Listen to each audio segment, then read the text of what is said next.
Hey guys, welcome to our channel. இன்றைக்கி நம்ம பார்க்க போகிற ரெசிபி என்னென்னா தக்காளி தொக்கு. ஸோ எப்படி செய்யலான்னு பார்க்கலாமா? கடாய் வச்சாச்சு, நல்லெண்ணெய் ஊற்றியாச்சு. சூடானதும் சோம்பு போடுறேன். சோம்பு போட்டு சோம்பு எண்ணெயில் நல்லா பொரியணுங்க. பொரிஞ்சால் தான் ஃப்ளேவர் வரும். துளி பட்டை ஒரு 1/2 இன்ச் பட்டை சேர்க்குறேன். 2 கிராம்பு சேர்க்குறேன். இந்த 2 மட்டும்தான் ஸ்பைசஸ். பிரிஞ்சி இலை வேணால் நீங்கள் சேர்த்துக்கலாம். மற்றபடி கடிப்பத்தா கருவேப்பிலை மட்டும்தான் 2 கொத்து கருவேப்பிலை சேர்க்குறேன். சேர்த்து கருவேப்பிலை நல்லா பொரியணும். பொரிஞ்சாதாங்க அந்த தக்காளி தொக்கில் அந்த கருவேப்பிலை சாப்பிடும்போது அவ்வளோ டேஸ்ட்டாக இருக்கும். ஃபஸ்ட்டு ஒரு பெரிய வெங்காயத்தை வந்து ஸ்லைஸாக நறுக்கி வச்சுருக்கேன். ஸோ அந்த பெரிய வெங்காயத்தை போட்டு நல்லா ஃப்ரை பண்ண போகிறோம். பெரிய வெங்காயம் சின்ன வெங்காயம் 2 ஏன் சேர்க்குறேன்னு நீங்கள் யோசிக்கலாம். பெரிய வெங்காயம் தாளிக்கிறதுக்குங்க. சின்ன வெங்காயம் வந்து கொஞ்சம் பாயில் மட்டும் ஆயிருந்துச்சுன்னா நம்ம எடுத்து சாப்பிட ரொம்ப நல்லாயிருக்கும். ஸோ அதனால் ஸ்பெஷலி நான் சின்ன வெங்காயம் சேர்க்குறேன். தோலை எடுத்துகிட்டு 2 நறுக்கி வச்சுருக்கேன். சேர்த்துட்டு பூண்டு நல்லா ஒரு பெரிய பூண்டை தட்டி வச்சுருக்கேன். அதை நான் சேர்க்குறோங்க. சேர்த்து நல்லா வதக்கிறோம். சின்ன வெங்காயம் சேர்க்கும் போதே பூண்டு சேர்த்துக்கோங்க. அப்போ தான் 2ம் ஈக்குவலாக வேகும். பட் பெரிய வெங்காயம் வந்து நல்லா வேக வச்சிடணும். இப்போ வெங்காயத்துக்கு தேவையான பவுடர் உப்பு சேர்த்துக்கிறேன். என்ன பவுடர் உப்பு ராக் சால்ட் 2ம் மாற்றி சேர்க்குறேன். நீங்கள் கன்ஃபியூஸ் ஆகிக்க வேண்டாம். நீங்கள் தக்காளியை நல்லா ரெட்டிஷான தக்காளி பழமாக பார்த்து எடுத்துகிட்டு ராக் சால்ட் மட்டும் கூட சேர்த்தா போதும். சேர்த்து நல்லா மசிகிற வரைக்கும் வேக வைக்கணுங்க.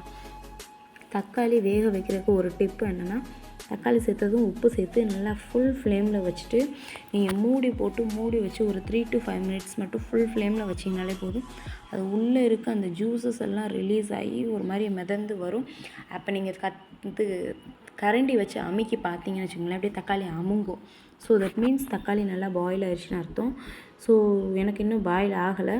ஸோ இந்த ஸ்டேஜ் ஒரு 90% பாயில் ஆகிருக்கு. இந்த ஸ்டேஜில் நான் கொஞ்சமாக மஞ்சத்தூள் நீங்கள் ஸ்கிப் பண்ணிக்கிறதுனாலும் பண்ணிக்கலாம். மஞ்சத்தூள் மிளகாத்தூள் 2 மட்டும் சேர்த்துக்கிறேன். வேறு எதுவுமே சேர்க்கல. நீங்கள் மஞ்சத்தூள் போட்டிங்கன்னா மஞ்சளாக வரும். தக்காளி தூள் ரெட்டாக வேணுன்றவங்க மஞ்சத்தூளை ஸ்கிப் பண்ணிக்கோங்க. அதுக்கப்புறம் வந்து மிளகாத்தூள், குழம்பு மிளகாத்தூள் இல்லைன்னா ப்ளைன் ரெட் சில்லி பவுடர் 2ல் எது உங்களுக்கு இஷ்டமோ 2மே சேர்த்துக்கலாம். பச்சை மிளகாய் சேர்த்திங்கன்னா ஃப்ளேவர் ரொம்ப நல்லாயிருக்கும். நான் பச்சை மிளகாய் சேர்க்கல, ஏன்னா நான் குழந்தைங்க கொடுப்பேன், உங்கள் எல்லாருக்குமே தெரியும்ல. பட் வந்து சின்ன வெங்காயம் சேர்க்குறப்பயே பச்சை மிளகாய் சேர்த்திங்கன்னா அவ்வளோ டேஸ்ட்டாக இருக்கும். கீரி சேர்த்திங்கன்னா 2 கீரி சேர்த்திங்கன்னா லைட்டாக ஒரு 2 ஸ்பூன் 3 ஸ்பூன் அளவுக்கு தண்ணி சேர்த்துக்கிறேன். சேர்த்துட்டு நல்லா ஆவி வருது பார்த்திங்களா. இந்த டைமில் நல்லா மூடி போட்டு மூடிடணும். மூடி வச்சுட்டு ஒரு 3 நிமிஷம் ஃபுல் ஃப்ளேமில் வச்சிங்கன்னு வச்சுக்கோங்களேன், உங்களுக்கு எண்ணெயெல்லாம் தனியாக பிரிஞ்சு வந்துடும்.